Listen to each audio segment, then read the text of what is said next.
Happy morning. Hope all are fine.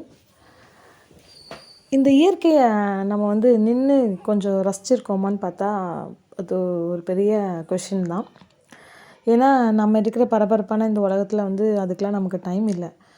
இந்த இயற்கை எல்லாமே நம்மளுக்கு ஒரு பெரிய லெசன் சொல்லிக்கிட்டே தான் இருக்குது. அதை நம்ம தான் சில நேரங்களில் கவனிக்காமல் விட்டுறோம். சில நேரங்கள் இல்லை, பல நேரங்களில். இப்போது ஃபார் எக்ஸாம்பிள் இந்த மூன் அண்ட் சன் எடுத்துட்டிங்கன்னா அது ஒரு பெரிய ஒரு லெசன் நம்மளுக்கு சொல்லிக் கொடுக்குது. எப்படின்னா, ஒரு விடியல் இருக்கும்போது கண்டிப்பாக ஒரு இருள் இருக்கும். ஒரு இருள் இருக்கும்போது கண்டிப்பாக ஒரு விடியல் இருக்கும். நம்ம எப்போவுமே ஒரு விஷயத்தை ஃபோக்கஸ் பண்ணிக்கிட்டே இருக்கக்கூடாது.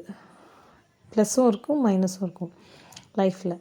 ஸோ எப்படி இரவுன்னு ஒன்று வரும்போது விடியல்னு ஒன்று இருக்கோ, அதே மாதிரி கஷ்டம்னு ஒன்று வரும்போது கண்டிப்பாக விடியல்னு ஒரு நல்ல விஷயமும் இருக்குது. ஸோ அதனால் எப்போவுமே கஷ்டம் வரும்போது தோண்டு போயிடாதீங்க. கண்டிப்பாக நம்மளுக்கு நோக்கி ஒரு நல்ல விஷயம் காத்துட்ருக்கு. உங்களுடைய ப்ராசஸை ட்ரஸ்ட் பண்ணுங்கள், அது போதும். That's 1 minute.